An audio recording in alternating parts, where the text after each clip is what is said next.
The adventures of Loki and the flying spaghetti monster. So the episode starts with the world ending, as that is how the last episode ended, except for Loki it doesn't, because the magical power of his plot armor protects him. So despite it supposedly being fixed in a previous episode, the power of his plot armor gives him back his time-slipping abilities, and thus we spend a significant amount of the episode in the dark dingy halls of the TVA, because this episode's padding has padding. So later, Loki starts getting Deus Ex Machina to the people he needs to supposedly fix the flame, and we get to see a bunch of variants of the main crew. And so the episode is gathering up the crew, and we get to see a ton of places and people turn into spaghetti. And is it just me, or do these effects look like the writing team was like, hey guys, we need a way to kill people off, but this is a Disney Marvel product, so it can't be bloody or gory at all? What do we do?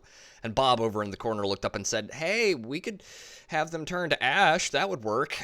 And everyone else is like, nah, we did that in Endgame. We need something new and yet somehow worse. And Bob was like, sitting over there eating spaghetti during work, and everyone looked at him and said, that's brilliant, we'll take it. I could go deep philosophically here, because Loki is treating these variants like they are the same as the versions of these people that he knows, despite them being very much not those people. Not to mention the very technical problem of these people having no experience or even understanding of what they're getting into, and of course we have Sylvie, who remembers everything, being as brain dead as usual, and refusing to help, despite helping literally being in her best interests. Until, of course, she is forced to do so, because she's a selfish hagraven, and Loki starts the episode literally crying. So you can guess how he's treated.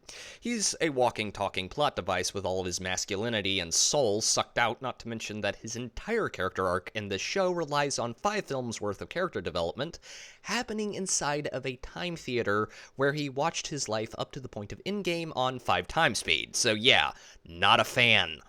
In closing, the episode is largely filler. There are no really memorable moments or things that I really cared about, because nothing really happened, as the whole episode was one long fetch quest, and the ending, which is supposed to be a cliffhanger, but for it to be a cliffhanger, you need tension, which requires investment, and this show is like watching your favorite characters getting puppeted around by a necromancer.